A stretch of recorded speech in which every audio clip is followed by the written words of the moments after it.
Bonjour à tous, je suis Clara de l'Acupro Academy. Aujourd'hui, nous allons explorer la théorie fondamentale des organes Zhang Fu en médecine traditionnelle chinoise. Mon objectif est de vous présenter ce concept de manière claire et accessible. Bien que nous n'entrerons pas dans les détails les plus complexes, vous aurez une compréhension solide des bases de cette théorie essentielle. Commençons donc notre discussion sur les organes Zhang. Les organes Zhang sont principalement les organes yin de la MTC, à savoir le cœur, le foie, la rate, les poumons et les reins. Le péricarde, le maître du cœur, ne fait pas nécessairement partie de l'organe Zhang, car il s'agit davantage d'un méridien que d'un organe dans la MTC. Il ne figure donc pas sur la diapositive que vous voyez. Dans certains ouvrages de MTC, il est fait référence à un sixième organe Zhang qui comprendrait le péricarde. Mais dans la plupart des publications théoriques de la MTC, il n'y a que 5 organes Zhang et le péricarde fait partie de la théorie du cœur des 5 éléments. La fonction de l'organe Zhang ou de l'organe Yin dans son ensemble est de produire, de stocker et de réserver. Ils produisent donc des substances, les stockent et les réservent, comme le qi, le sang, les liquides organiques et l'essence ou jin. D'autre part, il y a 6 organes Fu qui sont les organes yang de la médecine chinoise. Il s'agit de l'estomac, de l'intestin grêle, du gros intestin, de la vessie, de la vésicule biliaire et, bien sûr, du grand et mystérieux Sanjiao ou triple réchauffeur, parfois appelé trois foyers. Il existe de nombreux noms pour ce Sanjiao et nous en parlerons bien sûr dans ce cours. La fonction des organes Fu est donc un peu différente de celle des organes Zhang. Il s'agit plutôt de transporter et de transformer les aliments. Ils sont responsables de l'ensemble du système digestif et des liquides. Il ne s'agit donc pas seulement des aliments et des solides, mais aussi des liquides. C'est ce que nous verrons également dans cette conférence. Bien entendu, la théorie des organes Zhang Fu comprend également les 6 organes extraordinaires, à savoir l'utérus, les os, le cerveau, les vaisseaux sanguins, la moelle osseuse et la vésicule biliaire. Commençons par la fonction cardiaque en médecine chinoise. Il est responsable de la circulation sanguine. Il est important de ne pas confondre l'organe physique occidental qu'est le cœur avec le cœur de la MTC, car si nous les mélangeons, nous devenons confus. C'est pourquoi je dis toujours à mes étudiants, oubliez ce que vous savez au sens occidental de l'anatomie, de la fonction cardiaque et du système cardiovasculaire, même s'il y a des similitudes. En médecine chinoise, le cœur régit manifestement la circulation sanguine ou est en charge de la circulation, ce qui en fait un très bon organe à examiner lorsque nous avons des problèmes de circulation sanguine au sens occidental du terme, comme la coagulation et un sang qui n'est pas assez fluide, ou bien une plaque dans les artères bloque la circulation, ce qui affecte définitivement le cœur de la MTC ainsi que le cœur occidental. Le cœur contrôle également la transpiration. Ainsi, lorsqu'une personne a tendance à transpirer facilement, en particulier pendant la journée, lorsqu'elle ne bouge pas nécessairement et qu'elle est nerveuse ou anxieuse, il s'agit d'un vide du chi du cœur, car l'énergie du cœur ou le chi du cœur n'est pas en mesure d'ouvrir et de fermer correctement les pores, ceux-ci sont donc ouverts en permanence et la sueur coule à flot. Sueur nocturne, c'est un vide de yin du cœur. Selon la théorie des 5 éléments, le cœur est responsable du bonheur et de la joie. En tant que fonction, lorsque notre cœur est heureux, nous pouvons dire « Oh, mon cœur est plein de joie et je suis heureux ». Et c'est de là que viennent nos émotions en général. C'est donc la première fonction. La deuxième fonction, selon la médecine chinoise, est que le cœur abrite l'esprit, le chêne, l'âme, tout ce qui est lié aux activités mentales, y compris la mémoire, la conscience, la pensée. Toutes vos pensées, votre capacité à vous endormir ou non, tous vos rêves, tout ce qui vous permet de vous concentrer, de concentrer vos sens. Le cœur est donc réellement lié à l'esprit, au chêne, à l'âme, et en ce sens, Il est également lié au cerveau pour cette fonction. Lorsque le cœur est responsable de la circulation sanguine, nous voulons nous assurer qu'il circule vraiment bien et qu'il apporte une bonne circulation sanguine à l'esprit. Car si vous vous souvenez et si vous avez écouté ma conférence sur les 4 substances de la MTC, le sang est la base matérielle de l'esprit. Le sang est donc essentiel au bon fonctionnement de l'esprit. Et comme le cœur est responsable de la circulation sanguine, il doit apporter beaucoup de sang à l'esprit. Et comme le cœur abrite l'esprit, il est très bien relié au cerveau. Le sang, le cerveau et le cœur sont donc essentiels l'un à l'autre et fonctionnent très bien ensemble. Le cœur s'ouvre sur la langue et affecte la parole. Qu'est-ce que cela signifie? Cela signifie que je commencerai par la parole. En général, lorsque quelqu'un bégaie facilement ou n'arrive pas à exprimer sa pensée, il y a une composante émotionnelle, peut-être une anxiété, peut-être une nervosité. C'est donc souvent la capacité émotionnelle qui nuit à l'élocution d'une personne. N'oubliez pas non plus que le cœur est affecté par les émotions de longue date. Ainsi, une émotion de longue date, qu'il s'agisse d'une inquiétude, d'une réflexion excessive, d'une colère, d'une peur ou de toute autre chose, finira par affecter le cœur de la MTC. Pour beaucoup de gens, cela affectera la parole, car la capacité à exprimer nos pensées sera affectée parce que les émotions resteront bloquées, peut-être dans la gorge, peut-être sur le bout de la langue. Parfois nous disons je voulais juste dire quelque chose, c'est sur le bout de la langue, mais nous le gardons à l'intérieur. C'est donc la relation du cœur avec les émotions et la capacité de dire nos émotions ou ce que nous avons besoin de dire. Le cœur s'ouvre aussi dans la langue, plus précisément le bout de la langue, car lorsque nous cherchons à diagnostiquer le cœur dans la MTC, nous examinons le bout de la langue. Mais si nous avons des aphtèses sur la langue, c'est généralement un feu du cœur. Cela nous indique donc que la langue est également liée à des problèmes cardiaques. Bien entendu, en raison du contrôle de la circulation sanguine, il contrôle également les vaisseaux sanguins et plus particulièrement la force du pouls. Il s'agit donc également d'une fonction cardiaque. Ainsi, lorsque nous prenons le pouls en général, il y a un pouls différent dans la MTC avec différentes zones du pouls, mais la force du pouls dans son ensemble dépend de la santé du cœur. Enfin, le cœur de la MTC se manifeste sur le visage, ce qui est assez facile à savoir car, pour la plupart des gens, leurs émotions se manifestent sur leur visage. Lorsque vous êtes triste, heureux ou en colère, cela se voit principalement sur le visage. Il y a aussi les couleurs du visage. Un visage rouge, comme si tout le visage était rouge. C'est généralement la chaleur ou le feu du cœur ou l'excès de chaleur dans le cœur. Si le visage est pâle, il peut s'agir d'un vide de sang du cœur. Si les joues sont rouges, il s'agit généralement d'un vide de yin, une vide de yin du cœur. Vous pouvez donc voir comment les fondements de la MTC vous aideront à établir votre diagnostic. Les fonctions de la rate dans la MTC ressemblent beaucoup à celles du système digestif. La rate et l'estomac forment ensemble le système digestif de la MTC. La fonction première de la rate est donc de régir la digestion et de transformer les nutriments en énergie et de transporter ces nutriments des aliments et des boissons dans tout le corps à des fins énergétiques, mentales et corporelles. C'est donc littéralement la fonction principale de la rate de la MTC. La deuxième fonction de la rate est de s'ouvrir dans la bouche, car la digestion commence dans la bouche et se manifeste sur les lèvres.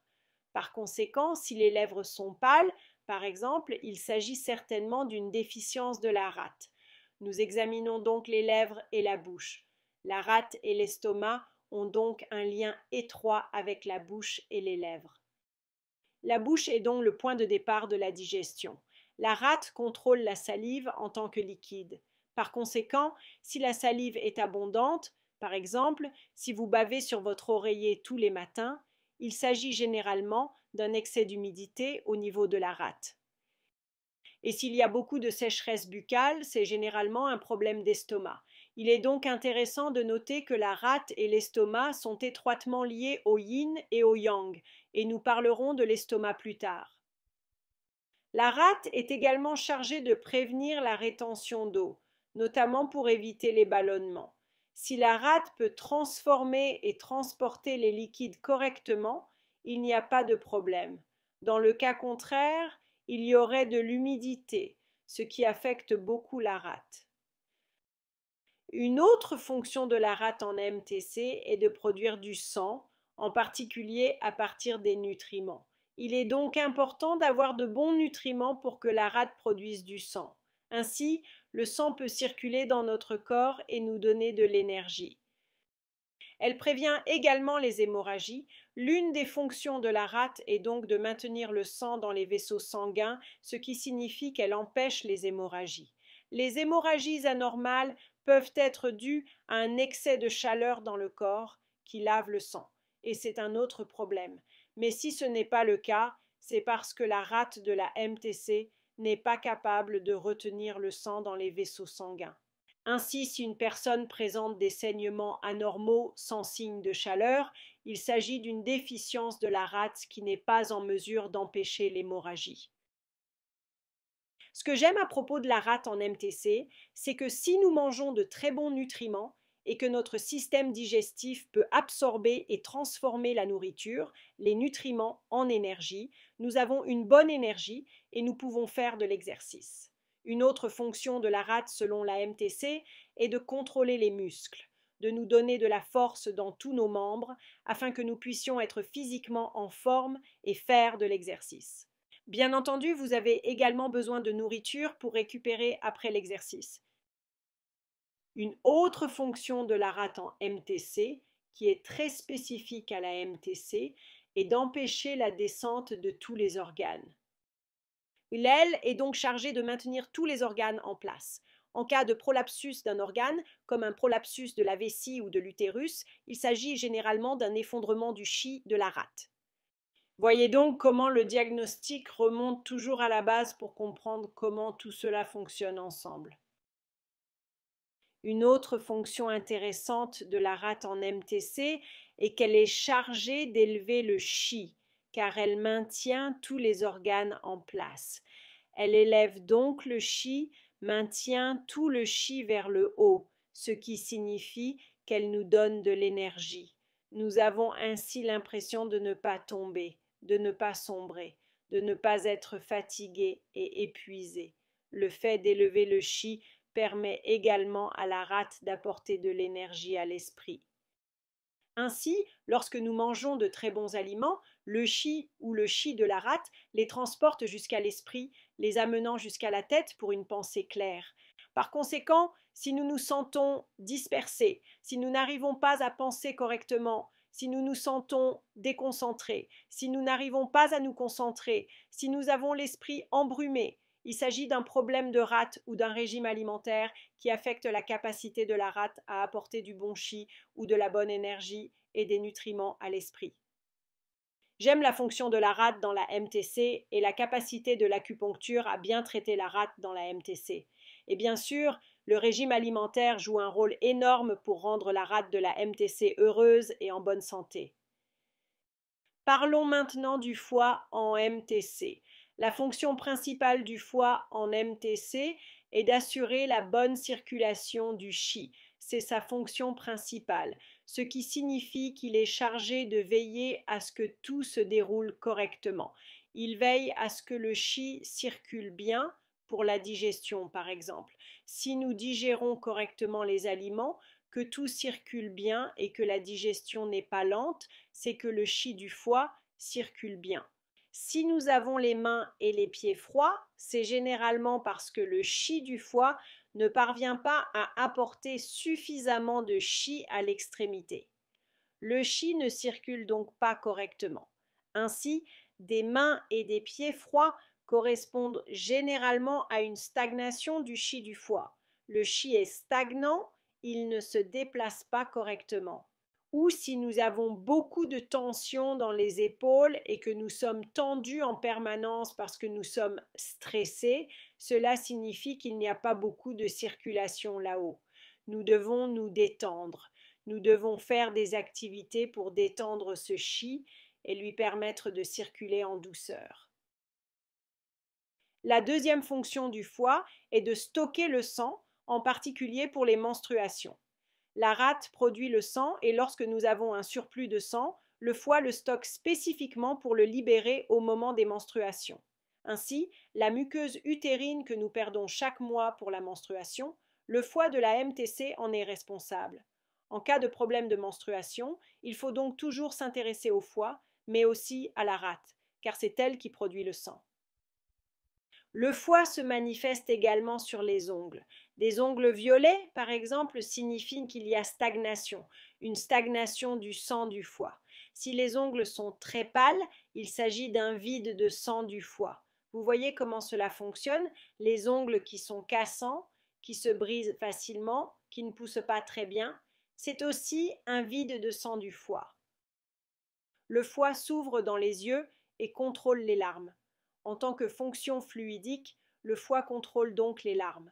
Lorsque des personnes ont les yeux secs, il s'agit généralement d'un vide de yin du foie ou un vide de sang du foie. Si les gens ont tendance à avoir les yeux croûtés, vous vous réveillez le matin et vos yeux sont tout croûtés, c'est qu'il y a trop de liquide dans les yeux. Il s'agit donc généralement d'un chaleur-humidité dans le foie. Qu'est-ce que cela signifie lorsque nous disons « il s'ouvre dans les yeux » ? Il contrôle des problèmes tels que la conjonctivite, qui serait de la chaleur ou du feu dans le foie. Les personnes qui ont les yeux rouges tout le temps, c'est aussi de la chaleur ou du feu dans le foie. Les vertiges. Les vertiges ne concernent donc pas les yeux, mais ils altèrent notre fonction visuelle, avec une vision floue des taches ou des corps flottants. Ce sont les symptômes d'un vide de sang du foie. Vous voyez comment, une fois de plus, le diagnostic revient à la fonction fondamentale de chaque organe.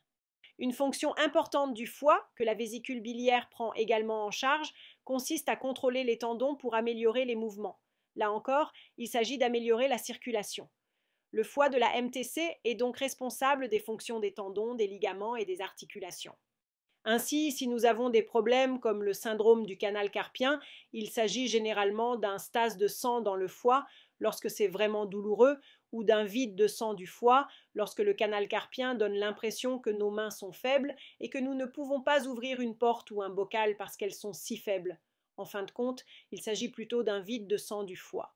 Ainsi, tout ce qui affecte les articulations, les ligaments et les tendons doit être examiné sous l'angle de la MTC du foie.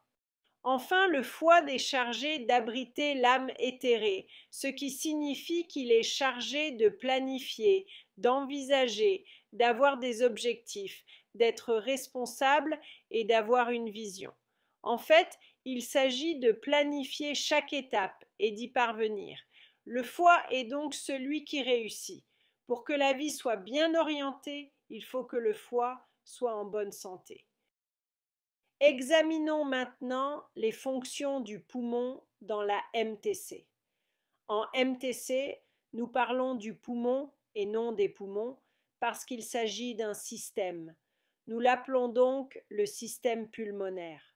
Voilà pour la petite différence. En MTC, les fonctions pulmonaires sont chargées de régir le chi et la respiration.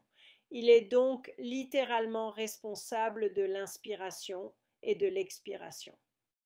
La chose la plus importante pour moi, ce sur quoi je me concentre vraiment dans ma pratique, c'est la capacité du poumon dans la MTC à contrôler le système immunitaire. Le Wei Qi, le Qi défensif. Nous utilisons donc des points sur le méridien du poumon pour aider les personnes malades ou qui le sont en permanence. Une personne qui a souvent un rhume, beaucoup de grippe ou qui met longtemps à guérir lorsqu'elle a un rhume ou une grippe, cela dure toujours.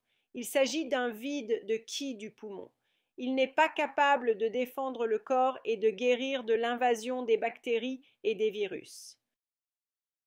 Dans la MTC, les poumons ont également pour fonction de contrôler les cheveux et la peau. Ainsi, tous les problèmes de peau, comme les allergies par exemple. Nous avons une faible immunité si nous réagissons au foin, à la poussière ou au squame de chat. Tout ce qui est environnemental va affecter notre peau ou nous donner des allergies cutanées réactives. C'est généralement le poumon qui n'est pas en mesure de défendre l'organisme contre tous ces facteurs environnementaux. La pilosité corporelle est également censée vous protéger contre les bactéries et les sinus et les virus. Je pensais juste au nez.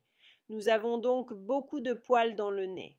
Certains d'entre nous en ont plus que d'autres. C'est aussi la capacité des poils à empêcher les bactéries et les virus d'envahir notre corps. C'est un mécanisme de défense. Comme je l'ai dit, le poumon s'ouvre dans le nez. Par conséquent, si nous avons des problèmes chroniques ou aigus de sinus, de sinusite, de réactions allergiques ou de saignement de nez, nous devons examiner ce qui se passe au niveau du poumon dans une perspective de MTC. En MTC, le poumon régule également le métabolisme de l'eau. Ce qui est intéressant, c'est que la rate empêche la rétention d'eau, mais que le poumon régule le métabolisme de l'eau. Ils travaillent donc en étroite collaboration. La rate essaie donc d'empêcher la rétention d'eau, mais le poumon extrait les bons liquides de la rate et les envoie dans tout le corps, en particulier dans la peau. Le fait de ne pas avoir la peau sèche signifie donc que la rate et les poumons métabolisent correctement les fluides dans le corps de la personne. Le poumon contrôle également le qi qui circule dans les méridiens. Les organes Zhang sont tous des organes yin, mais si on les compare tous, le poumon serait l'organe le plus extérieur. C'est celui qui est le plus en surface. Il contrôle donc davantage le qi dans les méridiens. Le poumon est également responsable du lien entre le corps et l'esprit. Il est responsable de l'âme corporelle, c'est-à-dire de notre force physique, de notre capacité à aller jusqu'au bout, à terminer ce que nous avons commencé. Le poumon est responsable de cet objectif. Les reins en MTC. Les reins de la MTC ont de nombreuses fonctions qui sont très différentes de celles des reins occidentaux. Mais j'aime les reins de la MTC parce qu'ils sont à la racine de ce que nous sommes. Tout d'abord, en MTC, nous disons toujours que les reins yin et les reins yang sont les racines de ce que nous sommes, nos gènes. Par conséquent, si l'un est malade, l'autre le sera aussi. Si un rein yin ne fonctionne pas correctement, il y aura un rein yang qui ne fonctionnera pas correctement, et vice-versa. La première chose à penser est donc que les reins sont responsables de notre croissance. Les reins sont littéralement en charge de notre système de vieillissement, ce que nos parents nous ont donné, ce que notre ADN nous a donné. Avec un peu de chance, nous vieillissons bien, mais cela dépend en partie de notre naissance et de nos parents, ainsi que, bien sûr, de notre mode de vie. Les reins sont également responsables de la reproduction, de la fertilité et du développement et de la croissance du cerveau et du corps. Ils sont donc étroitement liés à l'essence. En outre, les reins sont chargés de contrôler les orifices inférieurs. Il s'agit du canal spermatique, de l'urètre et de la région anale ou de l'anus et bien sûr de la région vaginale. Par conséquent, les problèmes de fuite, par exemple l'incapacité à contrôler les selles ou l'urine, relèvent de la fonction rénale. Il y a donc une différence entre la rate et les reins. La rate maintient les organes en place. Par conséquent, s'il y a un prolapsus de la vessie et que la personne a tendance à perdre de l'urine à cause de ce prolapsus, c'est l'effondrement du qi de la rate. Autre exemple, une personne n'a pas de prolapsus, mais un peu d'urine sort chaque fois qu'elle éternue, qu'elle tousse ou qu'elle court. C'est le rein qui n'est pas capable de contrôler les orifices inférieurs. Il s'agit donc d'un vide de qi du rein qui diffère de l'effondrement du qi de la rate. Et les reins s'ouvrent également dans l'oreille pour une meilleure audition. Avec l'âge, on entend moins bien, car le système rénal est un système vieillissant. Si quelqu'un perd l'ouïe tôt dans la vie, cela affecte certainement les reins. En cas de bourdonnement d'oreilles grave et constant, les reins sont malheureusement affectés et il s'agit d'une déficience rénale. Les reins reflètent également notre vieillissement parce qu'ils se manifestent dans les cheveux. Ainsi, si nous avons tendance à devenir gris très tôt dans la vie, cela signifie que nos reins vieillissent plus vite que ceux d'une personne qui a une chevelure bien fournie et qui n'a pas de cheveux gris avant l'âge de 50 ans. En outre, chez les hommes, cela se produit plus souvent, n'est-ce pas? S'il y a une ligne fuyante ou beaucoup de perte de cheveux au début de la vie, ce n'est pas un rein TCM fort par rapport à quelqu'un qui a encore une fois une chevelure complète à l'âge de 60 ans. La fonction principale des reins est leur relation avec l'essence. Ils stockent l'essence, ce qui nous ramène au fait qu'ils sont notre ADN. Ils sont responsables de notre ADN, de ce qui nous a été donné à la naissance. Parce que les reins sont chargés de stocker l'essence, ils produisent de la moelle osseuse, remplissant le cerveau de moelle et contrôlant les os. Ainsi, la moelle osseuse, le cerveau et les os sont tous contrôlés ou liés aux reins et à l'essence. Ainsi, tout ce qui se passe au niveau des os, par exemple l'ostéoporose, signifie que les reins vieillissent trop vite. Pour ce qui est de la moelle ou du cerveau, une grande partie des problèmes provient de l'essence, si c'est à la naissance, ou de problèmes génétiques. S'il y a eu un accident ou quelque chose qui a affecté l'une de ces trois choses, cela signifie que les reins sont épuisés. Comment cela se fait-il? Les reins régissent également l'eau. Nous y revoilà. Les poumons, la rate et les reins sont tous liés au métabolisme de l'eau. L'objectif des reins, en ce qui concerne l'eau en particulier, est de se débarrasser de la mauvaise eau. En fait, ils envoient l'eau polluée dans la vessie, qu'ils l'excrètent ou s'en débarrassent. Il s'agit donc de la capacité à se débarrasser de l'eau dont nous n'avons pas besoin, ce qui correspond à peu près à la fonction de la médecine occidentale. C'est là un autre aspect unique des reins. Ils ont tendance à être en relation avec tous les organes, en particulier tous les organes Zhang. En raison de la relation entre le poumon et le rein, les reins, dans la MTC, reçoivent le chi du poumon et le saisissent. Qu'est-ce que cela signifie? Cela signifie que chaque fois que nous prenons une grande et profonde inspiration, tout au long de notre région abdominale, nous respirons mieux et plus profondément, ce qui permet aux reins de la MTC de saisir cette énergie, ce chi, cet air qui vient directement à l'intérieur de lui et de le conserver, ce qui permet à notre corps de ne pas vieillir aussi vite. La relation entre les poumons et les reins est donc la suivante. Si nous faisons des exercices de respiration profonde, nous vieillirons mieux et moins vite. Les personnes qui respirent superficiellement en permanence sont généralement stressées et ne peuvent pas prendre de grandes respirations profondes. Elles vieillissent alors plus vite, car le rein n'est pas en mesure d'absorber tout l'oxygène excédentaire pour le garder en réserve. En outre, les reins et les poumons ont une relation en ce qui concerne l'asthme. Lorsqu'un grand nombre de personnes sont asthmatiques, il est très difficile de se débarrasser de l'asthme. Cela dépend généralement des reins, des poumons, mais aussi de la rate, car le régime alimentaire et la digestion ont également une incidence sur l'asthme.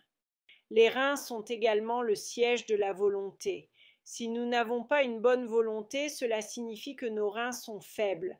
La capacité d'avoir une bonne volonté dépend donc des reins. Et enfin, le dernier, mais non le moindre. Entre les deux reins, il y a ce qu'on appelle le feu de Ming-Men ou la porte de la vitalité.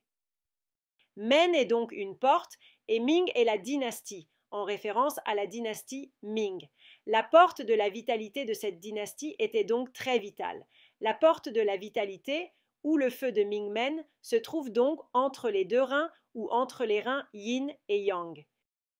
Et la porte de la vitalité, c'est notre feu, c'est notre vitalité, c'est ce qui nous permet d'avancer. Il assure toutes les fonctions du corps. Il nous réchauffe, il permet une bonne digestion, il harmonise notre fonction sexuelle et nous donne une bonne libido. Une faible libido s'accompagne généralement d'un faible feu de Mingmen. Il n'y a pas de feu, il s'agit donc d'une déficience du yang des reins. Il n'y a plus de feu, donc plus de libido, plus de pulsion sexuelle. C'est donc de cela que le feu de Mingmen est responsable, et il a une relation importante avec les reins. Bravo! Voilà qui conclut notre examen de l'organe Zhang et de la MTC. Elle est très différente de la médecine occidentale, mais pour moi, elle est fascinante, excitante et amusante. Très bien, voyons maintenant les organes fous. En médecine chinoise, les fonctions des organes fous ne sont pas aussi étendues que celles des organes Zhang.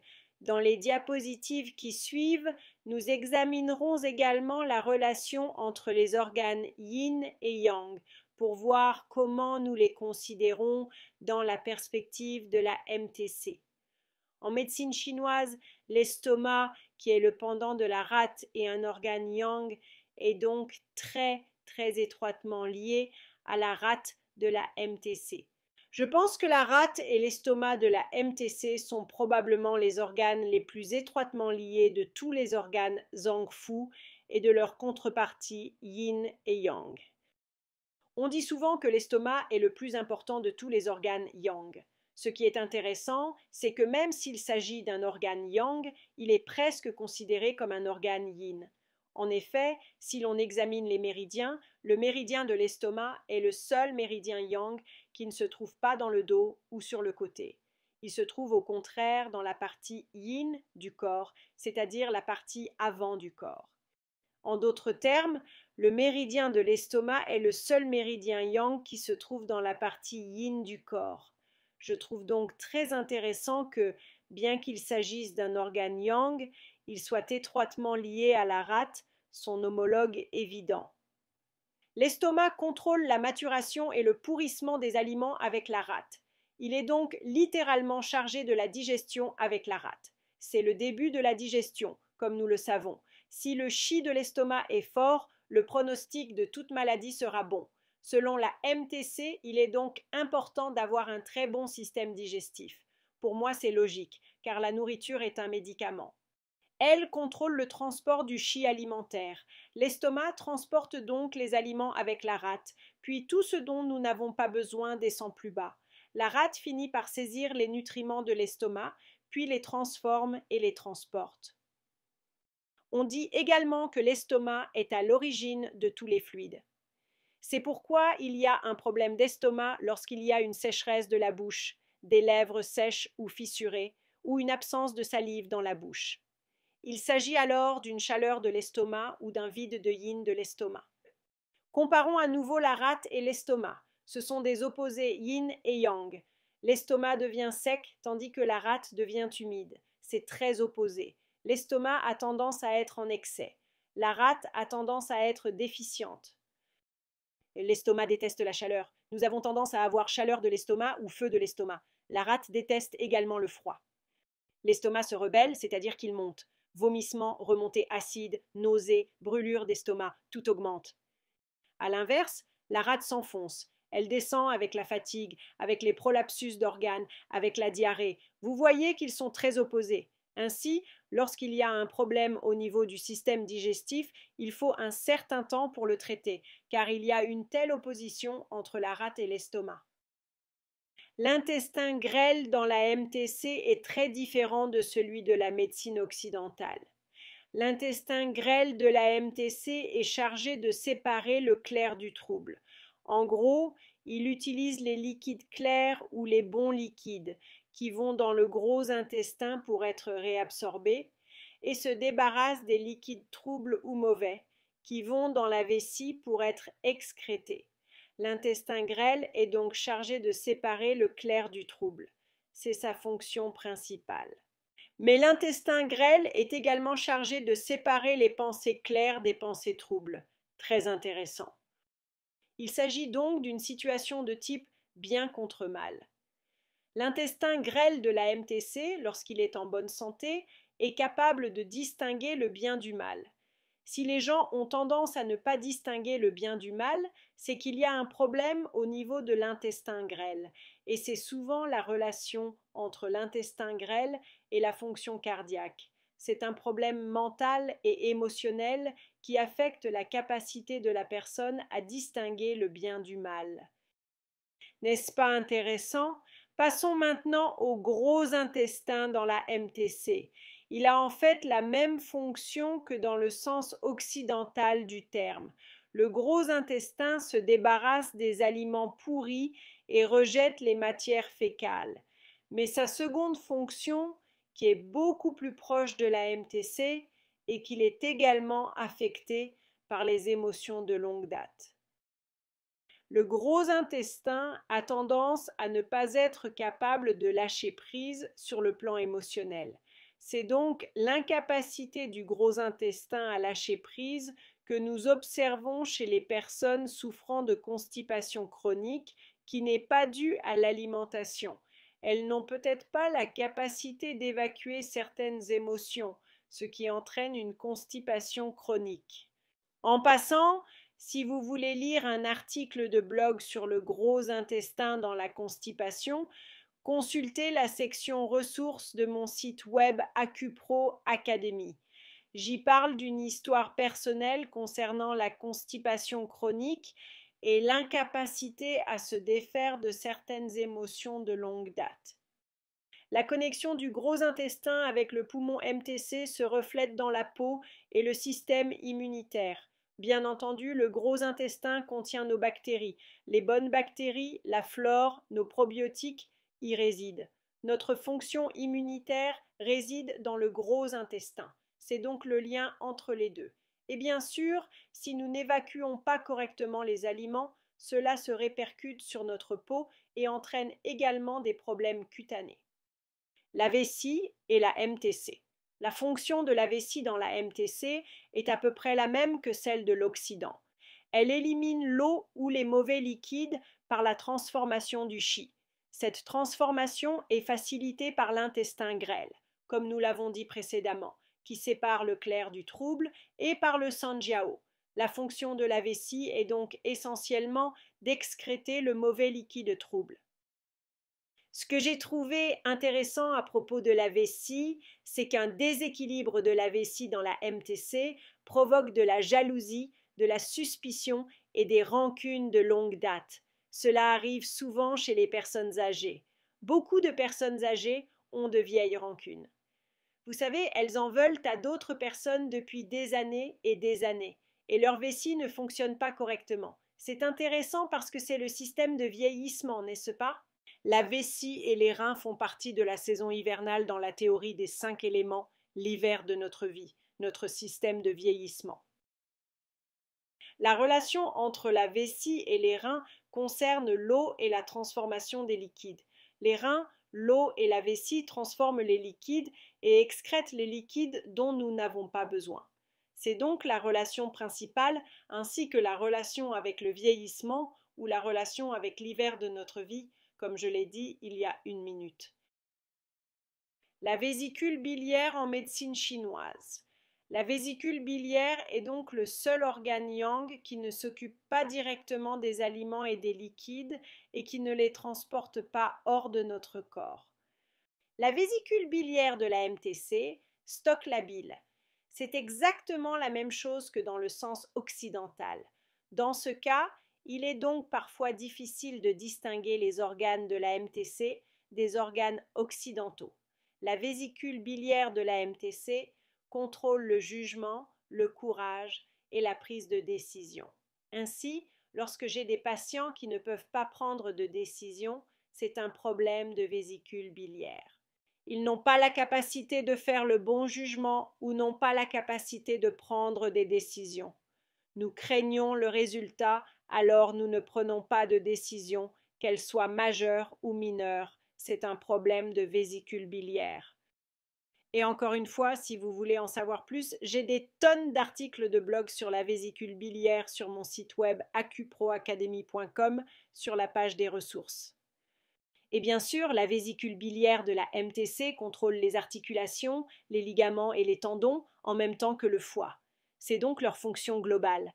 Avoir des articulations, des ligaments et des tendons souples, fluides et faciles à bouger. Pas de crispation. La vésicule biliaire et le foie dépendent donc l'un de l'autre pour de nombreuses fonctions, notamment pour assurer une bonne circulation. La vésicule biliaire est un peu spéciale car c'est aussi un organe extraordinaire. Parlons maintenant du dernier, mais non le moindre des quatre, le sanjiao. En médecine chinoise, le sanjiao est également appelé le triple réchauffeur et aussi trois foyers. Ce n'est pas un organe, ce n'est pas un système, mais en acupuncture, le méridien du triple réchauffeur déchire. C'est l'un des organes yang et a pour fonction de transformer et de transporter, surtout les liquides.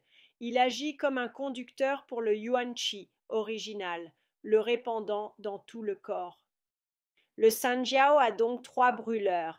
Il y a le jiao supérieur, le jiao moyen et le jiao inférieur. Ainsi, si vous regardez votre tronc, il y a le tronc supérieur, le tronc moyen et le tronc inférieur.